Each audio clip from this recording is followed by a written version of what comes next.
Hi there, I'm Christy Best and I'm at a Stead Entertainment Workshop with Pilar Alessandra. Thank you for sitting down with us today. Thank you.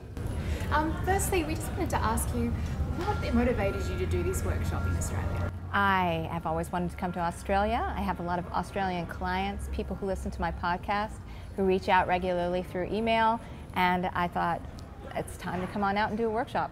Great, and how are you liking it? I love it. It's only been 24 hours, I have to admit, but so my interaction is mainly with my students, and they're great. They're great. They're so smart and really creative, and of course there's that Australian brand of humor, and it's all coming through in class. Are you noticing any kind of trends at the moment with the scripts that you're consulting on or reading?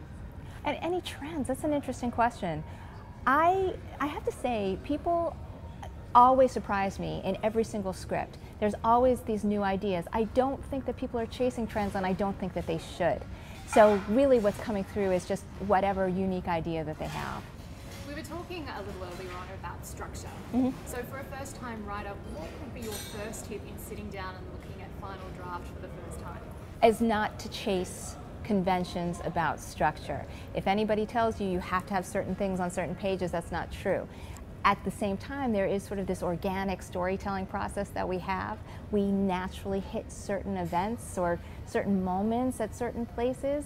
It should feel like you're coming up with something interesting for 8 beats, but those beats don't necessarily have to be at conventional places.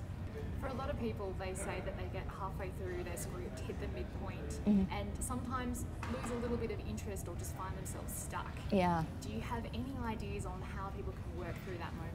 Reach back in. Okay, what did you set up and you didn't even realize was there? Go back in. What about your character was coming through and you hadn't even planned on it? Those things will all pay off later to help you find your solution and create more activity in the second part. Is there something in particular you feel that people tend to, I guess, make mistakes, for lack of a better word, around? Is there something, some kind of bad habit you find in a lot of scripts that you read? Too much backstory. People think that they have to spoon feed an audience all these little tidbits about what somebody used to be like instead of concentrating on who they are in the script. And audiences are smart. They'll fill in the blanks. They'll realize that whatever character is on screen came in with a rich background. That'll come through in what they do instead of what they talk about from the past. And for all the writers out there that might be a comedy writer or a sci-fi writer, is it important that you stick to a certain type of genre? Is it okay to diversify? What would be your tips to them? I would say write whatever you want. When it lands, when it sells, other people will want to niche you, put you in that little box. Fine. Then you can be the comedy writer or the thriller writer. But until then, write what you love and see what lands. And finally, where do we find you? You've got a podcast. Yeah. There's a website. Yes. Where's the best place to go? For all things On the Page, which is my business, On the Page, go to onthepage.tv. There are links to my classes. I do things online. And also I do have a podcast that's free and on iTunes called On the Page. Fantastic. Thank you so much for taking time out. Thank you. Welcome to Australia. Thanks. I hope you enjoy Melbourne. I plan on it. Thank you. Wonderful.